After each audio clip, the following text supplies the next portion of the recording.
हाय दोस्तों, मैं हूँ उमेश ब्राह्मणी। ग्राम पंचायत चाटली, तहसील निवाली और ज़िला बड़वानी। और बड़वानी ज़िला जो है संभाग इंदौर के अंतर्गत आता है। और हमारा जो संभाग से मिलकर हमारा जो है राज्य का निर्माण वो है हमारा राज्य मध्य प्रदेश। और मध्य प्रदेश जो हृदय प्रदेश कहे जाने वाला एक हमारा ऐसा सोया स्टेट है। तो भाइयों में जनजाति क्षेत्र में रहने वाले उन आदिवासी सभी भाइयों बहनों, मेरी माताओं और मेरे काका बाबा से निवेदन है कि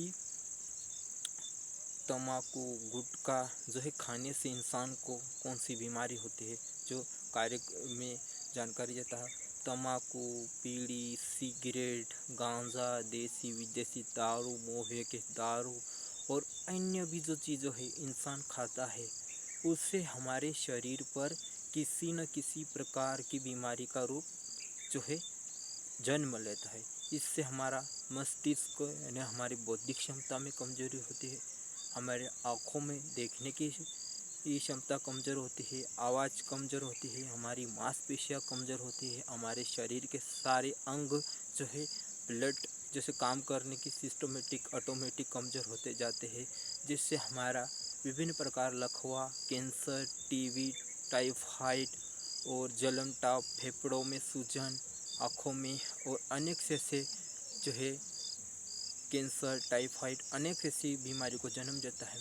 तो इसके प्रमुख कारण है कि आज प्रमुख जो है देश में कृषि कार्य में जो है कीटनाशक, यूरिया, पोटाश जो है डाला जा रहा है, जिसमें मृदा का जो है प्रदूषण होता जा रहा है, इसकी उर्वरता शक्ति कमज़ोर होती जा रही है। और एक है पर्यावरणीय कारण, जब पर्यावरण में बड़े बड़े जंगल जो है काटे जा रहे हैं कृषि भूमि के लिए, और जो है जंगल में रहने वाले जीव जंतु का जो विनाश होना और वहाँ की जलवायु को प्रभावित करना और अनेक ऐसी चीज़ें जो पर्यावरणीय आवश्यकता जो हमारे इंसान के लिए जो हानिकारक दर्शाती है।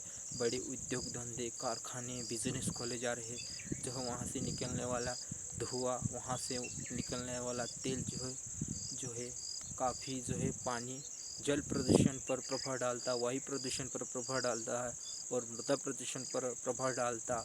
और अनेक ऐसे प्रदूषण हैं जिससे इंसान की जो है दैनिक जीवनचर्या पर प्रभाव डालता है।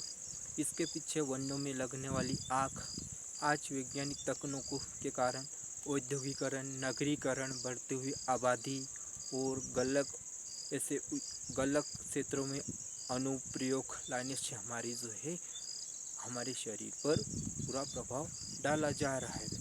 और आज जो भी खाना बनाया जाता है वो कंपनियों में बनाया जाता है, जिसमें केमिकल डाला जाता है। केमिकल होने के कारण हमारे शरीर में जो है ऊर्जा की एनर्जी कमज़ोर होती है, जिससे हम कमज़ोर होते जाते हैं।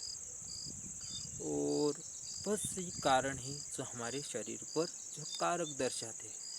भाइयों, आज मैं कहना चाहता हूँ कि इन जो प्राकृतिक स्रोत है जो हमारे जीवन का आवश्यक तत्व है, हमें काम करना भी ज़रूरी है, हमें व्यायाम करना भी ज़रूरी है, हमें खेलना भी ज़रूरी है, हमें गाना भी ज़रूरी है, हमें नाचना भी ज़रूरी है, हमें दौड़ना भी ज़रूरी है और समय समय पर विटामिन चीज़ों का जो है सेवन करना भी ज़रूरी है, जैसे हमारा शरीर को ऊर्जा मिले। तो हमें समय समय पर सारी क्रियाओं से मिलकर चलना चाहिए, जैसे तो हमारा शरीर मजबूत स्वस्थ रहे। और ऐसे जो है हमारे शरीर को नुकसान पहुंचाने वाले चीज़ों पर ध्यान नहीं देना चाहिए और इसका सेवन नहीं करना चाहिए, क्योंकि यह हमारे लिए दुष्परिणाम सिद्ध होता है।